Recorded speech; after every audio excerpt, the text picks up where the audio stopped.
पर्वों को समर्पित सावन महीने में बुंदेलखंड के प्रमुख आस्था का केंद्र श्री देव जागेश्वर नाथ धाम बांदकपुर में दर्शनों की कैसी रहेगी व्यवस्थाएं। प्रशासन की मंदिर ट्रस्ट के साथ बैठक में बड़े बदलाव। बुंदेलखंड ही नहीं अब तो संपूर्ण भारत में प्रमुख आस्था का केंद्र देवश्री जागेश्वर नाथ धाम बांदकपुर दमोह में आगामी सावन महीना जो कि पर्वों को समर्पित है, जिसके चलते पूरे बुंदेलखंड नर्मदांचल से बड़ी संख्या में श्रद्धालु भोलेनाथ के दर्शनों के आने की संभावना रहती है, जिसके चलते सावन महीना में दर्शनार्थियों को कोई परेशानी असुविधा न हो उसके लिए प्रशासन ने अभी से तैयारियां शुरू कर दी हैं। और आज बांदकपुर मंदिर ट्रस्ट के साथ दमोह कलेक्टर सुधीर कुमार कोचर, पुलिस अधीक्षक सुतकीर्ति सोमवंशी, एसडीएम आरएल बागरी ने एक बैठक की और दर्शनार्थियों को सावन महीने में सुगम और सुखद दर्शनों की व्यवस्था के लिए मंदिर परिसर का जायजा भी लिया। यदि आप सावन महीने में भगवान भोलेनाथ जागेश्वर नाथ महादेव के दर्शन करने का प्लान बनाते हैं तो देखिए पूरी खबर। दर्शनार्थियों के लिए दर्शन व्यवस्था में क्या क्या बदलाव किए गए हैं और जानते हैं मंदिर ट्रस्ट और प्रशासन की संयुक्त बैठक में क्या क्या निर्णय लिए गए। को लेकर क्या तैयारियां की गई? आज प्रशासन की तरफ से एक व्यवस्था समिति की बैठक बुलाई गई थी। उसमें कलेक्टर साहब, एसपी साहब, प्रशासनिक अधिकारी, एसडीएम साहब और एसडीओपी पुलिस और एडिशनल एसपी से लेकर तहसीलदार स्तर तक के पीएचई विभाग, एमपीवी के सभी विभाग के अधिकारी कर्मचारी आए और सभी ट्रस्टी थे। पूरा डिटेल चर्चा हुई और दो परिवर्तन हुए हैं। एक तो ये कि यहाँ पर श्रावण मास में, पूरे श्रावण मास में प्रशासनिक आदेश के हिसाब से गर्भगृह में प्रवेश बंद रहेगा, क्योंकि जगन्नाथ जी की घटना हुई उससे प्रशासन सचेत है, कोई दुर्घटना बता के नहीं आई थी। और दूसरा उन्होंने ये कहा है कि आप 3 लाइनें बनाइए अलग, कांवड़ियों के लिए अलग से व्यवस्था भी से बनाइए। अभी तक अपन लोग शिवरात्रि व्यवस्था बनाते थे कांवड़िया, लेकिन शासन का कहना है कि आप कांवड़ी लाइन अलग बनाइए, भले आ जाएँ, जो आ जाएंगे तो आप क्या करोगे। हम लोगों से अपनी सहमति दी और व्यवस्था बना रहे हैं। क्या तैयारी? बांदकपुर पूरे बुंदेलखंड की आस्था का प्रतीक है और सावन के पूरे महीने में यहाँ पर विशेष रूप से जितने भी अनुयायी हैं उनका आना जाना लगा रहता है। और उसमें भी विशेष रूप से जो सोमवार हैं उसमें अर्ली मॉर्निंग से लोग जल चढ़ाने आते हैं, कांवड़िया आते हैं।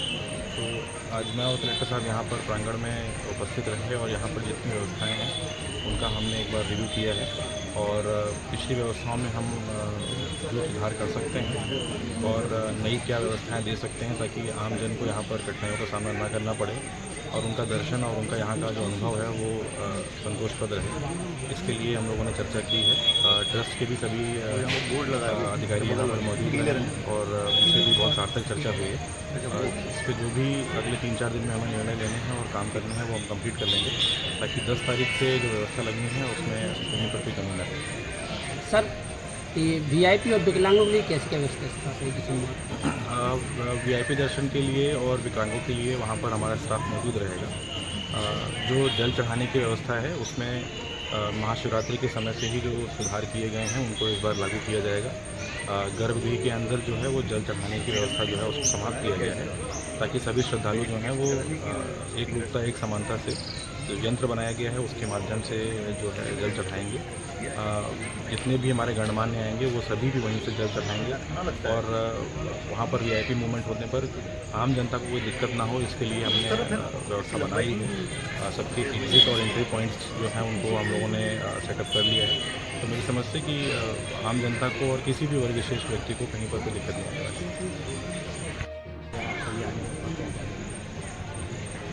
देखिए, जैसा आप सब जानते हैं कि ये पूरा महीना जो है 10 जुलाई को गुरु पूर्णिमा है, 11 जुलाई से श्रावण मास का प्रारंभ है, 14 जुलाई को पहला श्रावण सोमवार है और आगे चल कर के 9 अगस्त को श्रावणी पूर्णिमा है। मतलब आप देखेंगे कि 10 जुलाई से लेकर 10 अगस्त तक पूरा एक महीना जो है ये पर्वों को समर्पित है।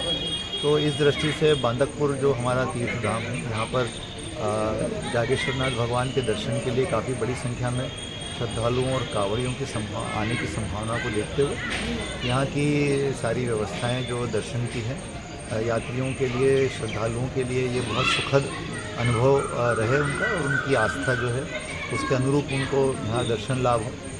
इसकी व्यवस्थाएं सारी हम लोगों ने देखी। इसमें पुलिस व्यवस्था, पूरी यातायात व्यवस्था, CCTV कैमरा, सुरक्षा व्यवस्था, बैरिकेटिंग की व्यवस्था और सभी लोगों के लिए पंक्तिबद्ध दर्शन की व्यवस्थाएं, इन सारी बातों के ऊपर गहराई से विचार विमर्श किया गया ट्रस्ट के प्रतिनिधियों के।